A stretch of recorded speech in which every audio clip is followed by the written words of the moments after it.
جس نے روزہ رکھ کر بھی فسق و فجور اور برائی نہیں چھوڑی، اس کا حال صرف بھوکے پیاسے کے سوا اور کچھ نہیں ہے۔ یعنی روزے کا مقصد ہے برائیوں کو چھوڑ دینا اور تقوی والی زندگی اختیار کرنا۔ آنکھ کا روزہ یہ ہے کہ کوئی حرام چیز نہ دیکھے، کان کا روزہ یہ ہے کہ کوئی بری بات کانوں سے نہ سنے، زبان کا روزہ یہ ہے کہ گالی گلوچ، جھوٹ، غیبت اور چغلی زبان سے نہ نکلے، ہاتھ کا روزہ یہ ہے کہ غلط کام کے لیے نہ اٹھے، پاؤں کا روزہ یہ ہے کہ قدم غلط جگہ اور حرام کی طرف نہ جائے۔ اگر واقعی وہ اپنے تمام اعضاء کو گناہوں سے بچاتا ہے تو صحیح معنوں میں اسے روزے کی برکتیں حاصل ہوں گی، ورنہ حدیث پاک میں آتا ہے کہ بہت سے روزے دار ایسے ہیں کہ ان کو بھوک اور پیاس کے سوا کچھ حاصل نہیں ہوتا۔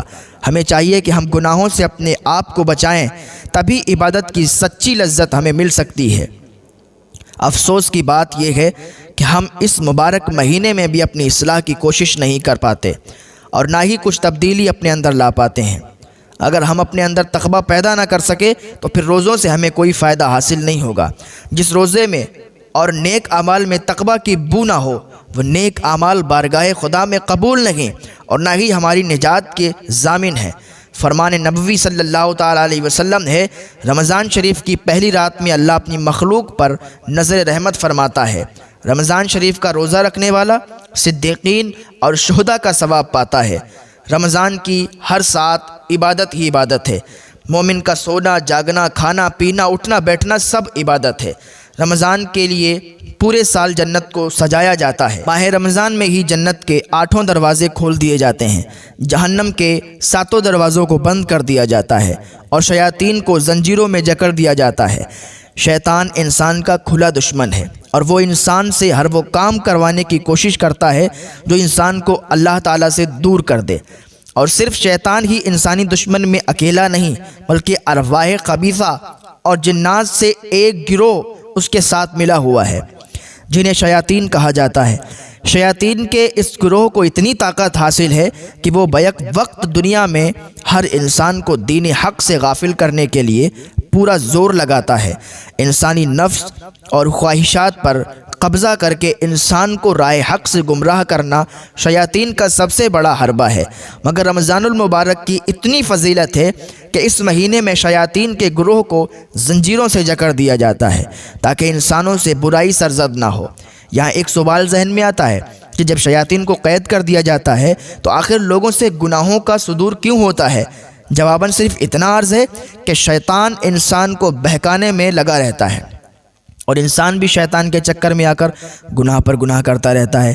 اس طرح انسانی ذہن گناہوں کا عادی ہو جاتا ہے اور ماہ رمضان میں وہ گناہوں سے باز نہیں رہ پاتا، چونکہ ان کا نفس گناہوں پر دلیر ہو چکا ہوتا ہے، لہٰذا وہی نفس ماہ رمضان میں بھی ان کو گناہوں پر ابھارتا رہتا ہے۔ اس طرح رمضان کے مہینے میں جو برائی ہوتی ہے وہ انسانی نفس امارہ جو شیطان کی آماج گاہ خصوصی نشست ہے اس کے ذریعے ہوتی ہے۔